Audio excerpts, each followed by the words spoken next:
आज परभणीत संभाजीराजे, बच्चू कडू, राजू शेट्टींकडून एकत्र पाहणी करण्यात आली। यानंतर त्यांनी कृषी मंत्री धनंजय मुंडेंवर टीका केली। राज्यात ओला दुष्काळ असताना मुंडे सांस्कृतिक कार्यक्रम करतात असा निशाणा संभाजीराजेंनी लगावला।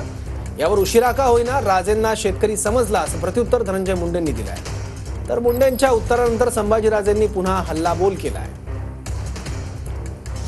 कृषी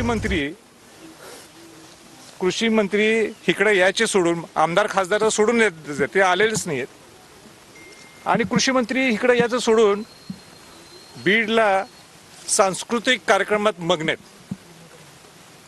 हे काय बरोबर आहे? काय शोभते काय महाराष्ट्राला? शोभते काय कृषी मंत्र्यांना? जरा या इकडे बघा परिस्थिती काय। कृषी मंत्री म्हणून ज्यावेळेस धो पाऊस चालू होता आणि शेतकऱ्याच्या जमिनी पाण्याखाली जात होत्या त्यावेळेस हा कृषी मंत्री कमरा एवढा पाण्यात शेतकऱ्याच्या सोबत शेतकऱ्याच्या रानात गेला होता।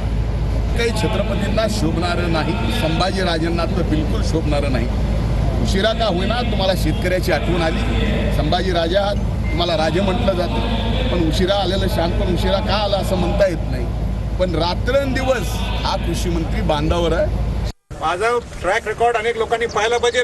राजू शेट्टी साहेब, केव्हा मी गेलो दुष्काळ, ओला दुष्काळ असेल किंवा दुष्काळ असेल सुद्धा त्यावेळी, आणि मग काय ते आपलं राजकीय बोलायचं आणि विषय काय ते डायव्हर्ट करायला बघायचा। अहो तुम्ही जे काय देणार आहे म्हणताय ना, द्या पहिलं द्या आणि मग बोला। परळीत जाऊन सांस्कृतिक कार्यक्रम करायचे आणि बोट ठेवायचे छत्रपतींच्यावर। सांस्कृतिक कार्यक्रमाच्या नावाने आज कसले कार्यक्रम झाले ते शोभणार आहे काय महाराष्ट्राला? हेच उत्तर असेल।